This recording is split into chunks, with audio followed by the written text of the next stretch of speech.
Winter is coming. Over the years, I have been practicing some little tips and tricks that help to make the dark and dreary winter mornings much more bearable. Let's go.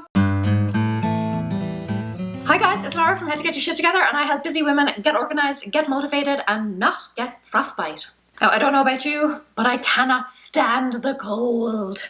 And I know that around this time of year, a lot of people struggle. Apart from just being colder, it is also wetter, it's darker, the weather conditions can make everything a bit more treacherous, and the holiday season can cast a dark shadow over your sanity and your savings. Winter is just generally more miserable. So I am going to share some little tweaks and changes that you can implement in your life to make you feel a little bit brighter, even when it's dark outside. Grab your fluffy unicorn slippers. It is time to create a winter morning routine that will see you through the new year and all the way to spring. Waking up in the dark doesn't exactly have you jumping out of bed with excitement. Or if it does, you and I can't be friends. It's not me, it's you.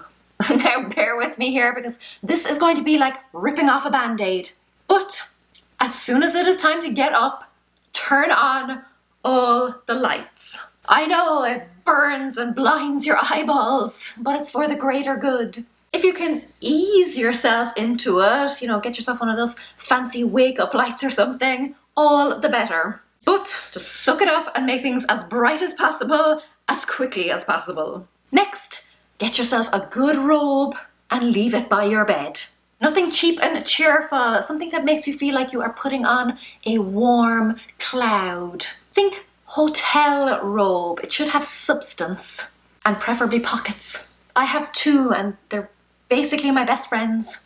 Also keep fluffy socks and warm slippers there too. Getting out of bed in the winter is excruciating. Why people leave their robes anywhere other than directly beside them is beyond me. But there's no point leaving it on the back of the bedroom door. You'll have frostbite by the time you get there. And don't think you're brave by putting your bare toes on a cold bathroom floor. You're proving nothing, except how ill-prepared you are. Now, all of this is assuming that you are not getting in a workout in the morning. If you are, and it is a great way to warm up and to get the blood pumping, refer to one of my previous videos for tips on that. But again, leave the stuff right beside your bed so you can just hop straight into it. And still leave your rope there too, because until you get moving, you'll be cold. When you are all done and dusted and getting dressed, wear one extra layer than you think you will need.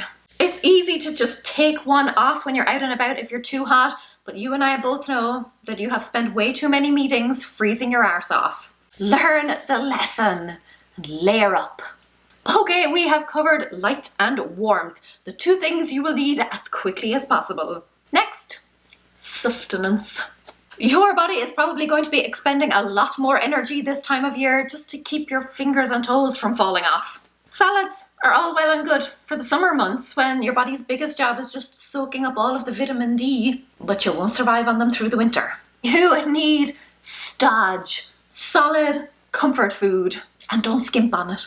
Eat a hearty, healthy breakfast. Think toast, eggs, pancakes, etc. Just fill yourself full of something that is going to warm you from the inside out. Now, we all know that waking up to the sound of a bird song can really lift your mood and get your day started on the right foot. But in winter, when the birds have all migrated south to sunnier climes, oh, to be a bird. Mornings can be still and silent. Maybe that's your jam. It is for me. If so, take a few moments to soak it up.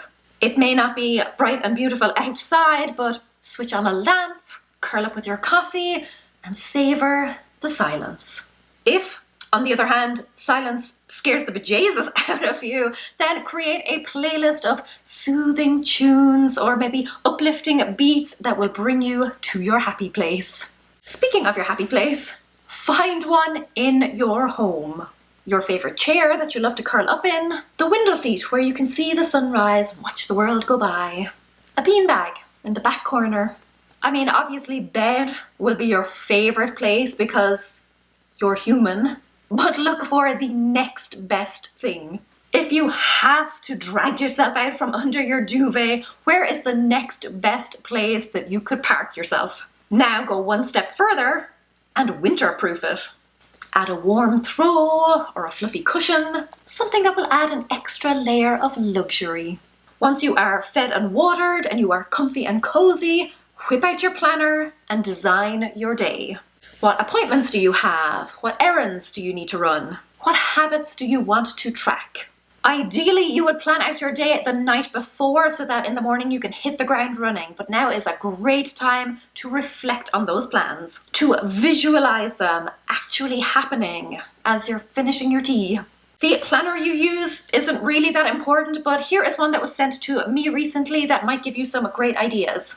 It is the Bullet Planner by Composition Compass, and it is very much geared around setting goals and helping you succeed. Right up front, you have got your big goals broken down by category.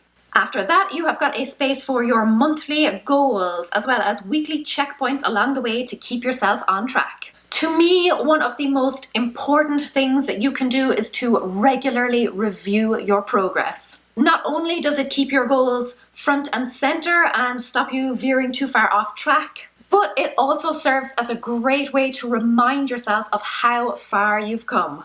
You can then break them down further into weeks and days, because really it's what you do consistently on a daily or a weekly basis that's going to get you where you want to go. Those are the things that form lifelong positive habits.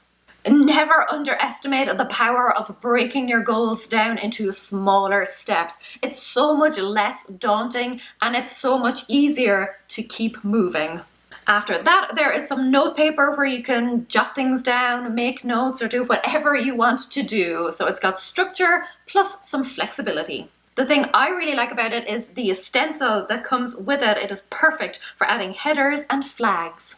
It also comes with a pen that slots into the spine. Neat idea. It's a water-resistant pigment liner in a 0.1 millimeter, so very, very fine. That may not be your thing, but you can easily swap it out. The elastic has a lot of give. Very soft cover too. I will link it below if you want to have a look. Taking just a few minutes to go over your plan for the day and to remind yourself of what you are working towards can really help put a spring in your step, and it can mentally prepare you and motivate you for what lies ahead. Something else that is going to make you that little bit more excited to wake up in the morning is to give yourself something to look forward to. Just small little things every day to help brighten things up a bit. Try fit them into your day as early as possible, preferably in the morning. If it feels too far away, it won't be enough to pull you off your pillow. Maybe it's extra marshmallows in your cocoa. Maybe it's an extra few pages of a good book. Maybe it's a bubble bath if you have the time in the morning. Or your favorite coffee. Or you could wear those brand new boots. Basically, just make your morning as bright and as happy and as warm as you can. On top of that, try to build in something that you can cultivate over the coming weeks, something that is going to bear fruit in the spring, so that you have got a tangible end goal in mind. Maybe it could be in the literal sense, where you plant a seed and you tend to it every day, and then come the spring, you watch it blossom. Maybe it could be an online course that you take. Did you know that I have an e-course designed to skyrocket your productivity? Something that you will graduate from in the new year. Maybe you start saving up for a spring trip. Just something where you can see actual progress being made. Something that will build anticipation for spring rather than just focusing on the misery that is winter.